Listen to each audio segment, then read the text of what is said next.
Linda, c'est ton tour. La Bible dit que tu dois te soumettre à ton mari. La soumission, c'est quoi? C'est pas l'esclavage. La soumission, c'est le respect. C'est tout ce que ça veut dire. Ça veut dire, femme, respecte ton mari. Tu sais, tu peux tout donner à un homme. Tu peux tout lui donner. Mais s'il ne sent pas que tu le respectes, il ne peut pas être comblé. Donc, il aime ça. Il faut lui donner ce qu'il aime pour qu'il soit épanoui. Tu as compris?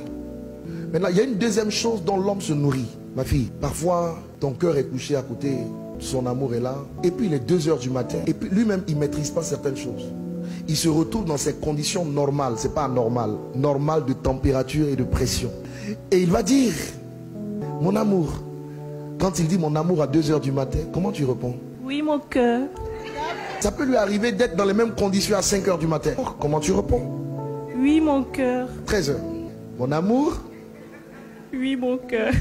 Vous savez, quand les gens se marient, il faut leur dire ce qu'ils vont rencontrer dans le mariage. Il ne faut pas leur enseigner la foi. Ça n'a pas de sens, dans un certain sens. Même si la foi est nécessaire partout. Quand vous regardez les causes de divorce, c'est quoi généralement? Soit madame dit, je ne veux pas aller avec monsieur. Bon, pour monsieur qui dit, je ne veux pas aller avec madame, c'est rare. Madame dit, je ne vais pas avec lui 1 an, 2 ans, 3 ans. Et vous avez la cause du sexe qui est la cause majeure. Une bonne femme dit oui à son mari. Et un bon mari peut comprendre que parfois sa femme est fatiguée. Donc l'homme, il se nourrit, lui, sur le plan psychologique, de ce qu'il voit. Toi, tu te nourris de ce que tu entends. Ça veut dire que tu dois t'arranger tous les jours pour être tout aussi belle que tu l'es aujourd'hui. Les cheveux toujours bien faits, le maquillage toujours bien à l'endroit, les sprays, les déodorants comme il faut. Tu dois toujours être prête pour accueillir ton mari. Quand tu sortiras de chez toi, tu es une femme mariée. Il y a des parties de ton corps qu'on ne doit pas voir, qui sont réservées uniquement à ton mari. Mais s'il te plaît, Linda, quand tu es à la maison, ne t'habille pas à la maison comme tu t'habilles dehors.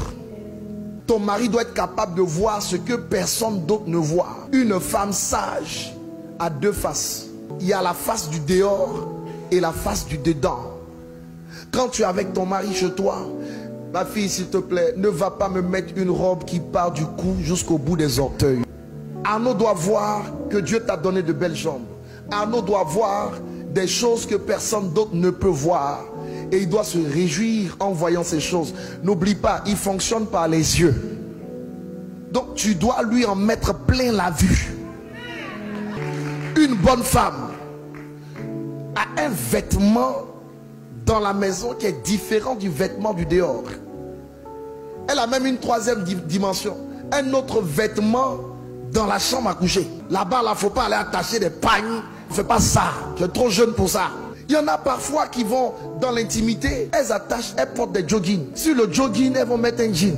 Sur le jean, elles vont attacher un pagne. Sur le pagne, elles vont attacher un kimono. Le pauvre monsieur, pour rendre visite à sa femme, il franchit des obstacles insurmontables. Il y a des vêtements adaptés. Et tu les connais. Les nuisettes et tout ce qui va avec. Tu vois, aujourd'hui tu es entré dans le mariage, c'est une victoire. Mais rester dans le mariage, c'est un autre championnat qui commence.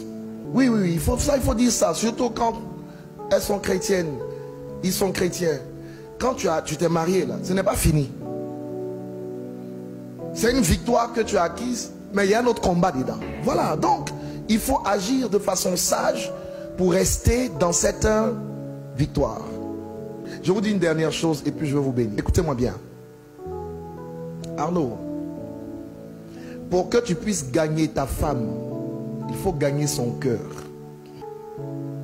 Aimer, c'est gagner son cœur. Et quand tu gagnes le cœur de ta femme, et si tu réussis à gagner son cœur, tu gagneras son corps. Ne cherche pas à gagner le corps si tu n'as pas gagné le cœur. Linda, tu veux gagner le cœur de ton mari? Ne cherche même pas à gagner le cœur. Gagne le corps et tu auras le cœur. On ne se marie pas pour être heureux. On se marie pour rendre l'autre heureux.